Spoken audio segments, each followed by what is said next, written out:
Shalom. Terima kasih untuk waktu di mana saya boleh menyampaikan firman Tuhan pada pagi hari ini. Terima kasih untuk jemaat di tempat ini di mana saya boleh senantiasa bersyukur kepada Tuhan oleh karena kasih dan kemurahan Tuhan. Bapak Ibu yang saya kasih dalam Tuhan, kita bersama-sama akan mendengarkan firman Tuhan, membacanya dan merenungkannya yang terambil dalam kitab Roma pasal yang ke-14 pasal 12 ayat yang ke-14. Seperti biasa kita akan membacanya di dalam firman Allah yang kita lihat dan kita baca pada pagi hari ini. Sesuai dengan tema yang diberikan oleh gereja di tempat ini, oleh Bapak Gembala Sidang, oleh Bapak Pendeta Mulyadi, adalah jangan mengutuk tetapi menjadi berkat. Dalam Roma pasal 12 ayat yang ke-14. Roma pasal 12 ayat yang ke-14 dan juga Roma pasal yang ke-12 ayat yang ke-17. Baik yang ada di gereja ini maupun yang mendengarkan lewat Zoom, kita membacanya di dalam Roma pasal 12 ayat yang ke-14 berbunyi demikian. Berkatilah siapa yang menganiaya kamu, berkatilah dan jangan mengutuk. Juga di dalam Roma pasal yang ke-12 ayat yang ke-17 kita lihat di sana. Janganlah membalas kejahatan dengan kejahatan. Lakukanlah apa yang baik bagi semua orang. Bapak Ibu yang saya kasih dalam Tuhan, di dalam kitab Roma pasal yang ke-12 ini, kita boleh melihat di sana mengenai Rasul Paulus yang memberitahukan kepada jemaat di Roma. Dan kita tahu bahwa jemaat di Roma adalah jemaat yang mengalami penganiayaan yang begitu luar biasa. Jemaatnya mengalami tantangan kesulitan yang begitu dahsyat. Kalau kita sebagai orang Kristen di dalam gereja maupun di dalam kota Jakarta ini mungkin belum terlalu banyak mengalaminya. Tetapi jemaat di Roma mengalaminya. Tetapi Rasul Paulus katakan dalam kitab Roma pasal 12 ayat 14 tadi, berkatilah siapa menganiaya kamu, berkatilah dan jangan mengutuk. Yang pertama yang ingin kita dapat sharingkan dan kita ingin dapatkan firman-Nya adalah, apakah arti penganiayaan itu? Apakah arti daripada penderitaan, kesusahan, tantangan yang kita hadapi? Bapak Ibu yang saya kasih dalam Tuhan, Tuhan Yesus dari dalam Matius pasal 16 ayat yang ke-24 memberitahukan kepada kita bahwa penderitaan itu adalah sesuatu yang pasti. Sesuatu yang wajar terjadi, sesuatu yang bisa terjadi kepada siapapun, dimanapun kita berada. Entahkah kita di kantor, entahkah kita ada di masyarakat, tatkala kita menghadapinya, kita menghadapi adanya kebencian orang di sekitar kita, seperti yang terjadi beberapa waktu yang lalu, adanya penganiayaan kepada jemaat HKBP yang ada di daerah Bekasi sana.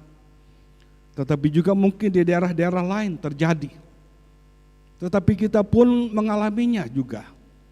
Yaitu secara fisik kita mengalami, yaitu kita dibuli mungkin. Kita disakiti. Mungkin tidak terlalu luar biasa seperti jemaat di Roma. Tetapi kita mengalaminya, mungkin kita ditinggalkan oleh suami, kita ditinggalkan oleh istri, ataupun mungkin anak-anak yang menyakiti kita dengan kata-katanya yang kasar, yang membuat kita tidak berdaya dengan apa yang terjadi di sekitar kita. Dan itulah yang kita lihat dalam kehidupan umat manusia. Dan Tuhan Yesus memberitahukan di dalam Matius 16 ayat 24 itu, bahwa setiap orang yang mau mengikut aku, dia harus menyangkal diri, memikul salib, dan baru layak mengikut aku. Dan juga di dalam Matius pasal 10 ayat yang ke-38, Tuhan Yesus memberitahukan kepada setiap orang dan kepada kita sekalian bahwa penderitaan itu sesuatu yang akan terjadi dalam kehidupan kita. Kita tidak akan diberikan jalan yang tol, yaitu jalan yang begitu mulus-mulus dalam kehidupan ini. Ada saja dalam kehidupan kita sesuatu yang istimewa terjadi, yang membuat kita senantiasa bertanya, kenapa ini terjadi? Kenapa hal ini dapat terjadi? Bapak Ibu yang saya kasih dalam Tuhan, kemarin kami menghadiri ibadah penghiburan dari istri Ketua Umum GKRI, Bapak Pendeta Martin Harefa, dan dipanggil berpulangnya istri yang tercinta yaitu Ibu Inneke Harefa. Dan ibu ini sejak saya ada di Alfa Indah adalah seorang ibu yang begitu care, yang begitu mengasihi, dan dia begitu dekat dengan istri saya. Dan setiap kali kami bertemu senantiasa senyumnya itu ada dan senantiasa menyertai. Tetapi ketika dipanggil oleh Bapa di sorga, padahal jemaat maupun gembala sidang Bapak Pendeta Martin berdoa supaya ada mujizat terjadi. Tetapi kehendak Tuhan berbeda, kehendak Tuhan lain jalannya, sehingga sudah dipanggil oleh Bapa di sorga. Pada satu sisi memang berduka cita, tetapi pada sisi yang lain ada sukacita karena dipanggil ke rumah Bapa di sorga. Artinya sudah siap rumah di sana disediakan bagi mereka yang percaya kepadanya. Amin Bapak Ibu. Tetapi Bapak Ibu yang saya kasih dalam Tuhan, mereka yang sudah dipanggil mungkin berbahagia. Tetapi bagi mereka yang masih tinggal dalam dunia ini, termasuk anak-anaknya, sedih dan syok, dan juga mungkin dalam keadaan tidak terima kenapa harus terjadi dan seterusnya. Ada tangisan, ada air mata, ada kehancuran hati yang terjadi. Tetapi itulah manusia Bapak Ibu. Dan kalau kita lihat apa yang terjadi dalam kehidupan kita, bukan hanya penderitaan secara fisik yang kita terima, tetapi terkadang juga penderitaan dalam hal yang bersifat kepada hal-hal yang ada dalam hati kita, di mana kita ditinggalkan oleh orang yang kita cintai, atau kita disakiti oleh orang yang ada di sekitar kita. Kita dibenci, kita dibuli, kita tidak mau kita disepelekan oleh orang lain dan sebagainya. Dan Bapak Ibu yang saya kasih dalam Tuhan, itulah yang kita lihat dalam firman-Nya, bahwa penderitaan, kesakitan, tetapi juga penganiayaan sesuatu yang wajar terjadi dalam kehidupan kita. Tetapi artinya jangan dibuat-buat, sehingga kita jalan ke jalan raya dan kita berkata, hei saya pengikut Yesus, dan akhirnya kita ditabrak oleh truk. Bukan demikian, itu adalah kematian yang konyol. Tetapi artinya adalah bahwa ketika kita mengikut Yesus, kita membawa Alkitab, kita datang beribadah, ada orang-orang sekitar kita yang tidak senang kepada kita, dan mereka berkata, ih orang suci, ih orang yang ingin dekat kepada Tuhan ya. Akhirnya kita dikata-katai oleh mereka. Dan akhirnya minggu depan kita tidak mau bawa Alkitab mungkin, karena kita tidak mau dibully terus menerus. Bapak Ibu yang saya kasih dalam Tuhan, kalau hal itu terjadi, mungkin ada rencana Tuhan bagi kita. Ada rencana Tuhan yang luar biasa, yang Tuhan siapkan bagi kita sebagai orang-orang percaya. Dan ini pernah terjadi kepada Rasul Paulus juga. Ketika ada di dalam penjara, bagaimana dia bersaksi mempermuliakan nama Tuhan. Tapi apa yang terjadi Bapak Ibu yang saya kasih dalam Tuhan? Dia dipenjara oleh Silas, yang mengakibatkan akhirnya dia dalam keadaan di bawah tanah, dan pada waktu dijaga oleh pasukan elit daripada orang-orang Yunani, orang-orang Romawi. Dan pada waktu itu mungkin dia bisa bersungut-sungut, dia bisa berkata, kenapa saya sudah melayani Tuhan capek-capek, saya sudah mengikut Yesus sehebat-hebatnya, tapi kenapa harus masuk dalam penjara? Tapi itu tidak dilakukan oleh Rasul Paulus. Kita melihat bagaimana dia bersuka cita. Dia senantiasa memuji membesarkan nama Tuhan. Luar biasa. Itulah yang terjadi kepada Rasul Paulus. Dan itu pun juga mungkin terjadi dalam hidup kita. Mungkin kita tidak dianiaya seperti Rasul Paulus. Tapi terkadang ketika kita pulang ke rumah sebagai seorang anak, kita lihat hanya tempe dan tahu. Atau sebagai suami kita datang ke rumah, kita lihat hanya tempe dan tahu. Kita ngomel-ngomel kepada istri, kita ngomel-ngomel kepada mama. Dan kita berkata, mama kenapa sih harus tempe tahu terus? Selama 2 hari makan tempe tahu. Sepertinya ini suatu penderitaan yang dibuat-buat kali. Tapi Bapak Ibu, kalau itu memang terjadi, kalau Tuhan izinkan terjadi, kita hanya makan tempe dan tahu, kita harus nantiasa bersuka cita seperti Rasul Paulus. Sehingga kita doakan tempe dan tahu itu, kita landasi dengan ucapan syukur. Dan kita berdoa dalam nama Yesus, ubahlah tempe dan tahu ini jadi burger dalam hidup kita. Sehingga ketika kita makan pun jadi enak. Mengapa Bapak Ibu? Karena kita landasi dengan ucapan syukur.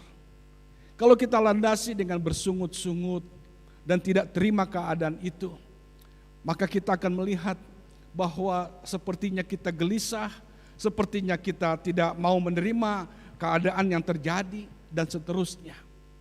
Bapak Ibu yang saya kasih dalam Tuhan, dalam kehidupan kita sebagai orang percaya, maka seringkali kita menghadapi hal demikian. Tetapi yang kedua Bapak Ibu, apa yang terjadi? Bukan hanya kita mengerti mengenai apa artinya penganiayaan, apa artinya penderitaan, kesusahan, tantangan dan kesulitan. Itu sesuatu yang dapat terjadi kepada siapapun dalam hidup ini. Apalagi di tengah pandemi seperti ini, kita pun bertanya, wow, kenapa demikian terjadi? Hidup macam apa yang sedang saya hadapi? Sebentar-sebentar harus pakai masker. Sebentar-sebentar harus cuci tangan.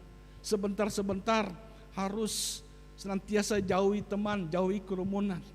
Sebentar-sebentar kalau salaman harus pakai tinju. Wah, hidup macam apa? Dulu-dulunya kita tidak pernah berpikir seperti itu.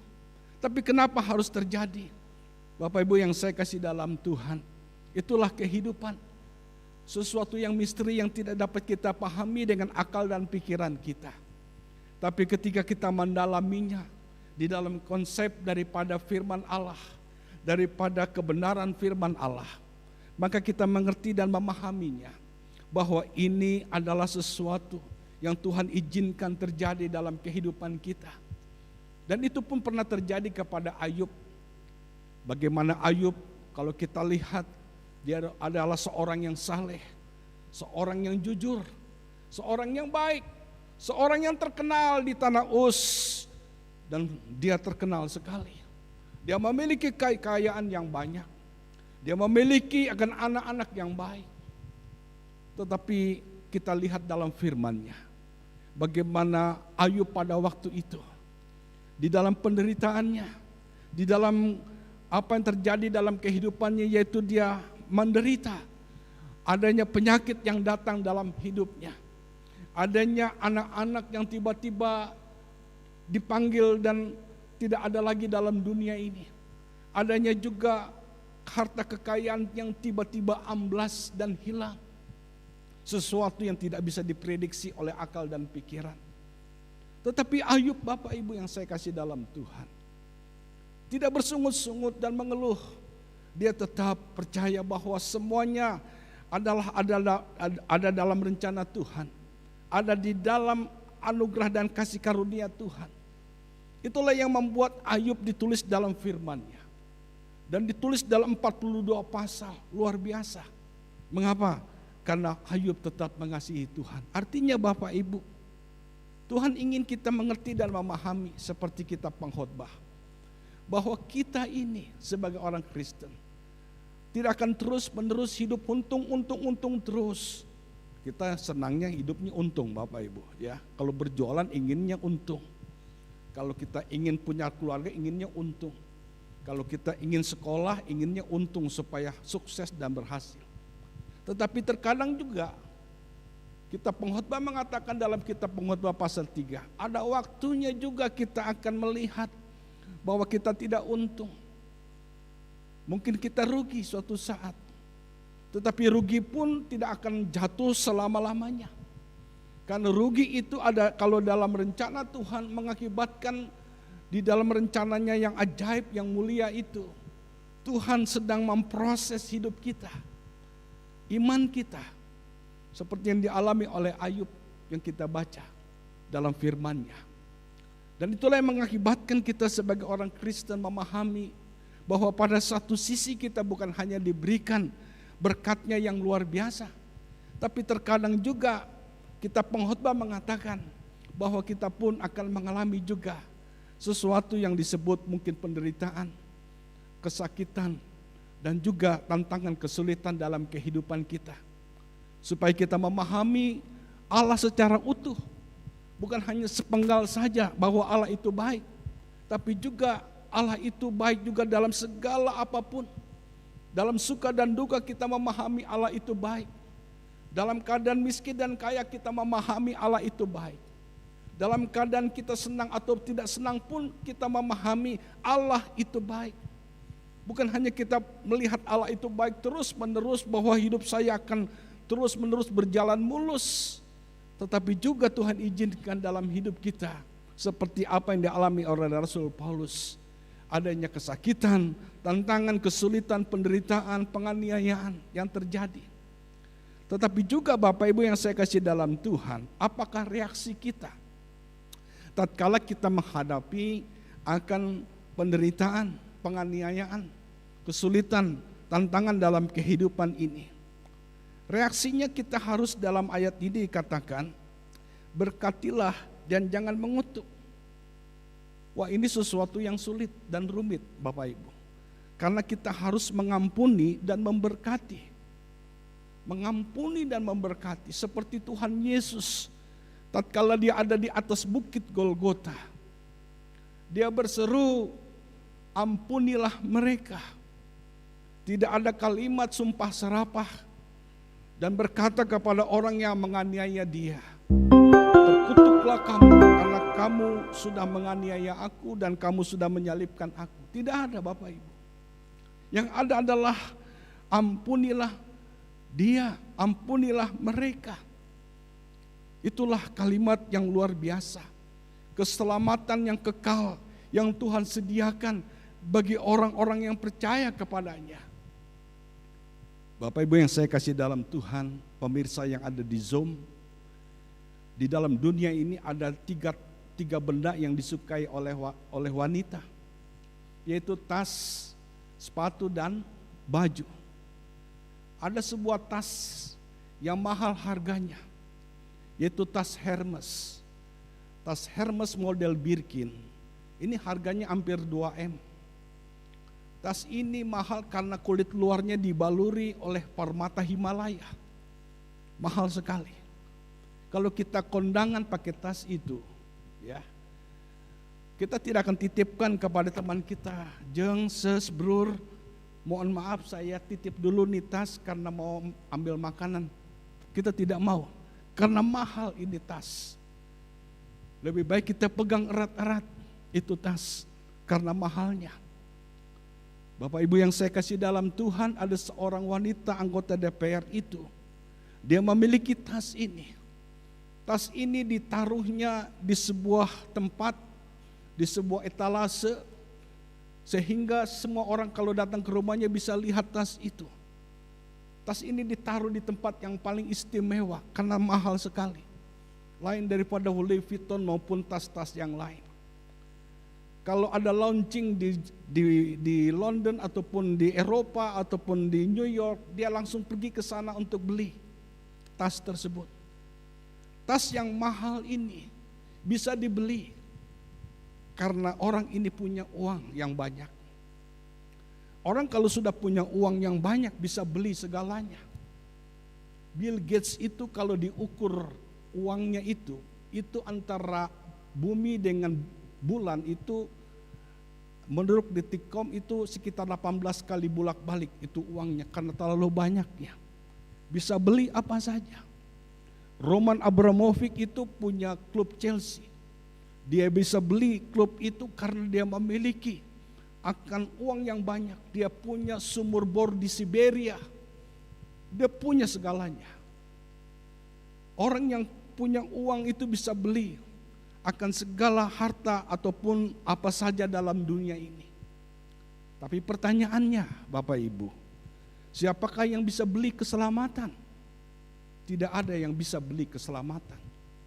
Karena keselamatan tidak bisa diukur dengan banyaknya uang yang kita miliki, dengan banyaknya harta yang kita miliki.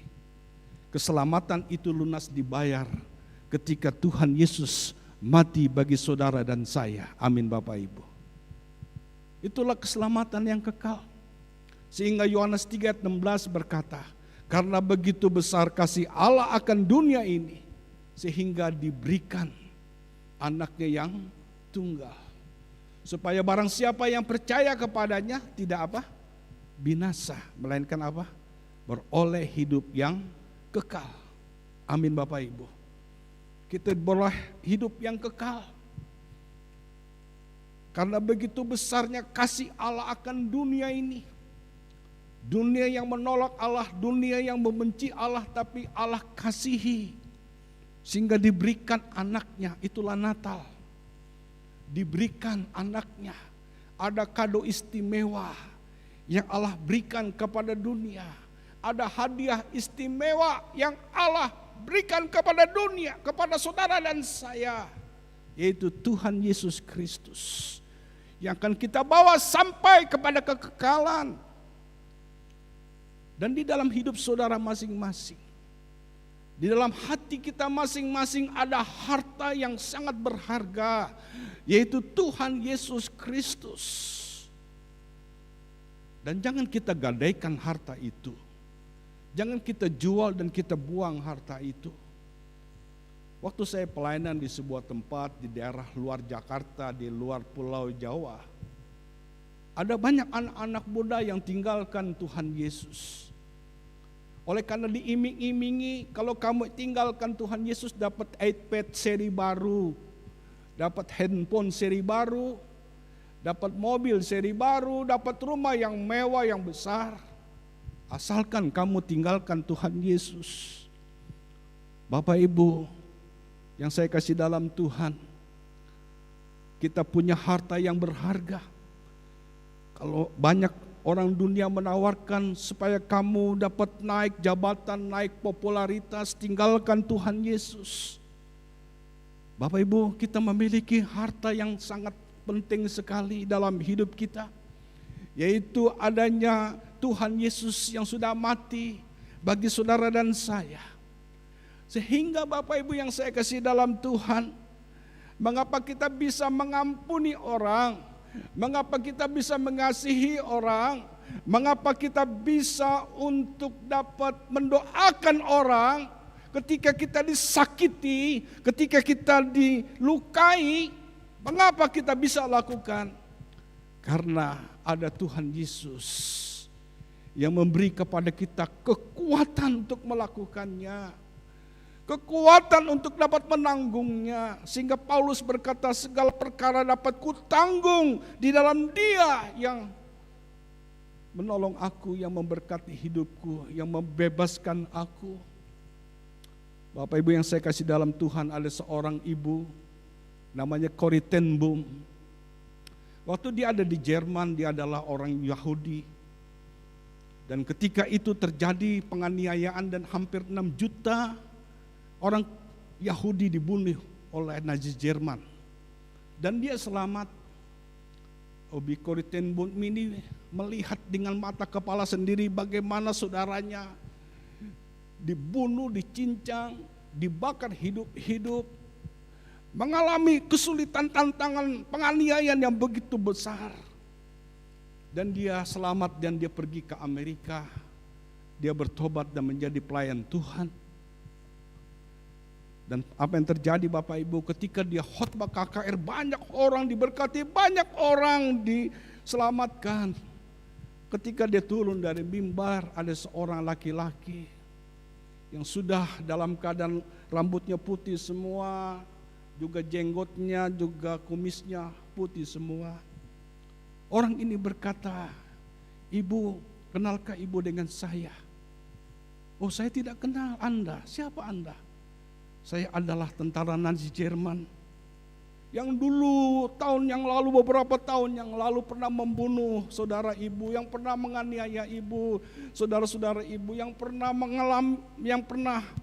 menghancurkan keluarga ibu. Dan saya datang untuk minta maaf." Wow, waktu itu dia sudah terputar sebuah film masa lalu, bagaimana dia lihat dengan mata kepala sendiri penganiayaan yang luar biasa, kehancuran yang terjadi waktu itu. Tapi ketika itu terlihatlah salib Tuhan, dan salib itu memberitahukan, "Hai anakku, mengapa engkau tidak dapat mengampuni orang yang ada di depanmu? Akulah Yesus yang pernah dulu juga disakiti dan pernah ditampar, ditinju, diludahi. Pernah saudara diludahi oleh tetangga, oleh teman, puih gitu, kena ke muka kita, sehingga muka kita bau dengan bau jengkol kali, atau bau pete, atau bau sebagainya. Belum pernah kali Bapak Ibu, tapi Tuhan Yesus pernah mengalaminya. Ditinju, diludahi, dimahkotai berduri, ditombak, dipaku tangan kiri dan kanannya. Dan waktu itu ibu Koritenbu akhirnya menangis. Dia berkata, "Saya bisa mengampuni Anda karena Tuhan Yesus sudah terlebih dahulu mengampuni saya." Saudara, bagaimanakah ketika kita menghadapi orang yang menyakiti kita, orang yang mungkin melukai kita, orang yang membuli kita, orang yang menghancurkan kita. Mungkin secara manusia kita sulit, tapi ketika kita sujud di hadapan Tuhan, mohon belas kasihan Tuhan, mohon pertolongan Roh Kudus untuk menjamah hati dan hidup kita, maka disitulah mengalir kasih Tuhan yang tiada henti terjadi dalam hidup kita, sehingga kita pun dapat mengampuni orang itu dan memberkati orang itu oleh karena kita senantiasa hidup bagi Tuhan. Adalah ciri-ciri anak-anak Tuhan.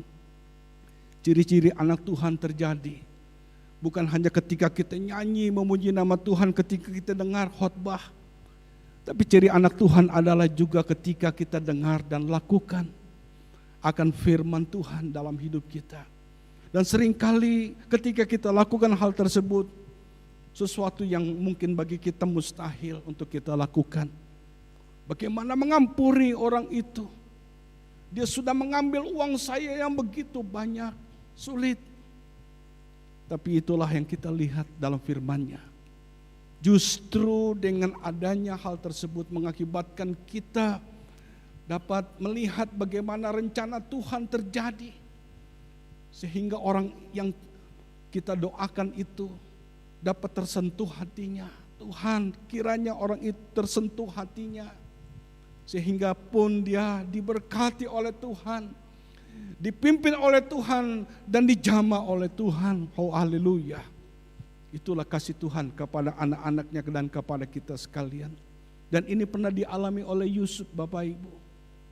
Bagaimana Yusuf dijual, dibuang ke dalam sebuah sumur, dan jubahnya diberikan kepada ayahnya, dikatakan dia sudah hilang dan mati dan seterusnya. Yusuf berkata dalam Kejadian pasal 50 ayat 20, "Engkau mereka-rekakan yang jahat kepadaku, tapi Tuhan yang hidup, yang berkuasa, yang sangat dahsyat itu mereka-rekakan yang baik kepadaku." Oh luar biasa. Kalau kita lihat di dalam Kejadian pasal 45, bagaimana Yusuf pada waktu itu menangis. Dia menangis Dan Alkitab berkata, sampai keluar dari istana, tangisannya terdengar. Mengapa dia menangis Bapak Ibu? Karena dia ingat dulu, ini saudara-saudaranya yang pernah melucuti bajunya, yang pernah membuang dia, yang meninggalkan dia sebagai orang asing di negeri Mesir, jauh dari ayahnya, jauh daripada saudara-saudaranya. Tapi waktu itu dia menangis karena Tuhan yang maha dahsyat itu, Tuhan yang maha besar itu memelihara dia, memimpin dia dalam providensianya, dalam kedaulatan yang luar biasa. Sehingga dia dapat menjadi berkat bagi orang-orang, khususnya kepada saudara-saudaranya. Saudara sekalian yang saya kasih dalam Tuhan, jangan kita merasa bahwa kalau kita disakiti, kita dibully, kita ditinggalkan, kita dihancurkan, maka kita berkata ini adalah kiamat akhir hidup saya. Bukan. Tapi itu justru adalah untuk dapat memperlihatkan kepada dunia bahwa Allah sedang memproses kita untuk naik setingkat lebih tinggi lagi, naik setingkat lebih baik lagi dari masa lalu. Dan kita bisa naik bukan karena kehebatan kita, bukan karena kepandaian kita, bukan karena kedikdayaan kita, tapi semata-mata adalah karena anugerah, kasih dan pimpinan Tuhan. Bapak Ibu yang saya kasih dalam Tuhan, lalu kita lihat di sana apa yang terjadi. Kalau kita lihat di dalam ayat yang kita baca, bukan hanya kita mengerti dan memahami mengenai arti penganiayaan, arti penderitaan, arti kesulitan dan tantangan itu, sesuatu yang wajar terjadi, sesuatu yang pasti terjadi, sesuatu yang normal terjadi. Yang kedua adalah reaksi kita menghadapi penderitaan, kesulitan, tantangan, penganiayaan kita hadapi dengan kita mengampuni dan memberkati orang tersebut.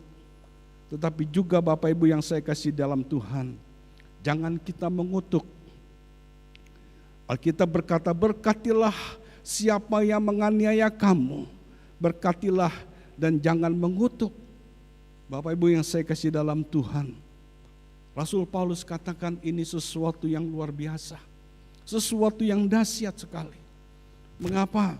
Karena kalau kita lihat dalam ayat ini, Alkitab ingin katakan bahwa terkadang kedagingan kita, hawa nafsu kita, dan juga akan sifat-sifat dasar kita ingin untuk dapat menghancurkan orang itu karena dia sudah berbuat sesuatu kepada kita. Kita ingin untuk membalas dendam kepada orang itu karena dia sudah berbuat sesuatu kepada kita. Itulah sifat daging kita. Dan sifat daging kita itulah yang membuat kita terus-menerus kita pikirkan. Mengapa banyak orang yang sakit? Mengapa banyak orang yang dalam keadaan hidupnya penuh dengan kegelisahan, penuh dengan ketidakbahagiaan? Karena dalam pikirannya senantiasa adalah bagaimana balas dendam kepada orang yang menganiaya dia, yang mengambil uangnya, yang merusak masa depannya, yang memotong daripada karir hidupnya sepanjang waktu dan sepanjang saat. Pikirannya dihantui oleh sampah-sampah daripada hal-hal dunia ini. Dan kedagingannya menuntut untuk berbuat sesuatu. Bapak Ibu yang saya kasih dalam Tuhan, itulah yang terjadi dalam kehidupan jemaat di Roma, dan Paulus pun mengetahui.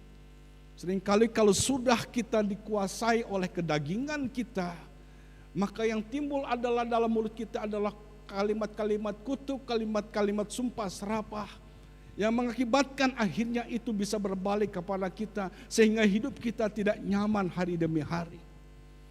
Dan bagaimanakah caranya Bapak Ibu? Supaya kita bisa terus dapat mengampuni dan bisa terus menerus hidup dalam keadaan damai dan sukacita, adalah ketika kita senantiasa dalam Alkitab yang kita baca bahwa berkatilah dan jangan mengutuk. Berkatilah orang itu. Dan ketika kita ingin memberkati, bagaimana caranya Pak Pendeta untuk memberkati orang itu? Yaitu ketika hidup kita dilahirkan kembali. Orang Kristen itu adalah 2 kali lahir, 1 kali mati. Lahir yang pertama lahir dari seorang ibu yang melahirkan dia. Lahir yang kedua adalah ketika Roh Kudus melahirbarukan dia, dan itu ada dalam Yohanes pasal 3. Tetapi mati 1 kali, mati di tanah 2 kali 1. Entah di kuburan joglo, entah di kuburan tanah kusir, entah di kuburan karet dan lain sebagainya. Pilihan ada pada kita, pada rumah masa depan kita itu Bapak Ibu.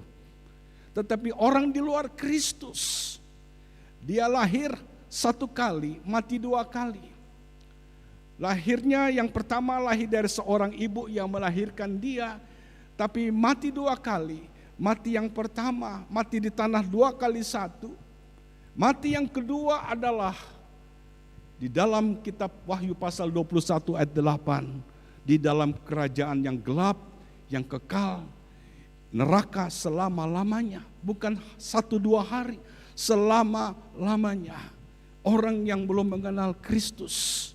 Itulah sebabnya Bapak Ibu mengapa kita harus menginjil dan memberitakan Kristus kepada banyak orang supaya mereka boleh dibawa, bukan lagi hidup untuk menuju kepada jalan ke neraka, jalan kepada api yang gelap selama-lamanya, tapi mereka diputar balik percaya kepada Kristus sehingga mereka boleh dimenangkan dan menuju ke surga selama-lamanya. Amin Bapak Ibu.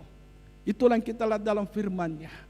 Dan Bapak Ibu yang saya kasih dalam Tuhan, ketika kita sudah terima Yesus sebagai Tuhan dan Juru Selamat, maka di sanalah kita boleh dapat memiliki buah-buah roh, adalah kasih, adalah sukacita, adalah kedamaian, adalah berbagai hal yang kita lihat dalam Galatia 5 ayat 22 dan 23.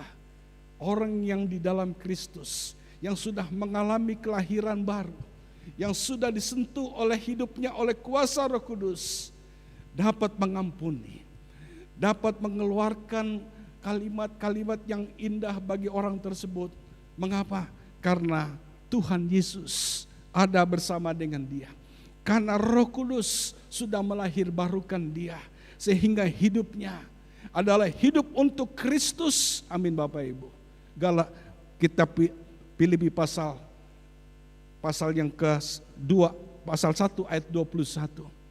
Hidupnya adalah hidup untuk Kristus, tetapi mati adalah keuntungan. Mengapa untung? Karena kita bertemu dengan Raja segala raja, Tuhan kita Yesus Kristus. Tetapi kalau kita hidup dalam dunia, kita berbuah-buah bagi kerajaan Allah, dan kita memiliki sifat pengampunan kepada orang sekitar kita, kepada orang-orang yang menyakiti kita.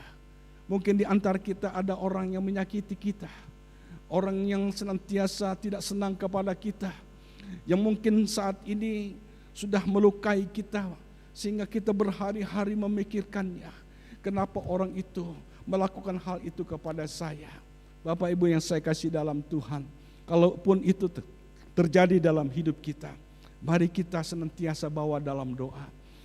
Mari kita senantiasa bawa kepada Tuhan dan mohonlah belas kasihan Tuhan agar Tuhan memimpin langkah hidup kita, sehingga ketika kita sampai dalam kerajaan surga kita boleh berkata, amin, puji Tuhan, bahwa hidupku bukannya aku lagi, tetapi Kristus yang hidup dalamku. Galatia pasal 2 ayat yang ke-20.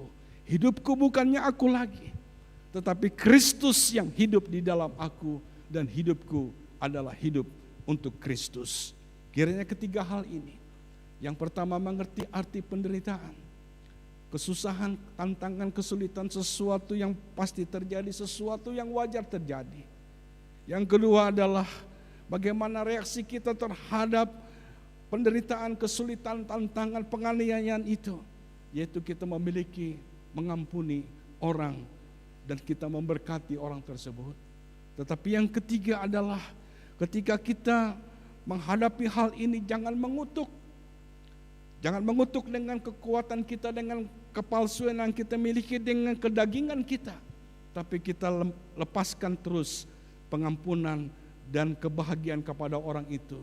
Dan di dalamnya kita boleh melihat nama Tuhan Yesus dipuji, dipermuliakan. Mari kita berdoa.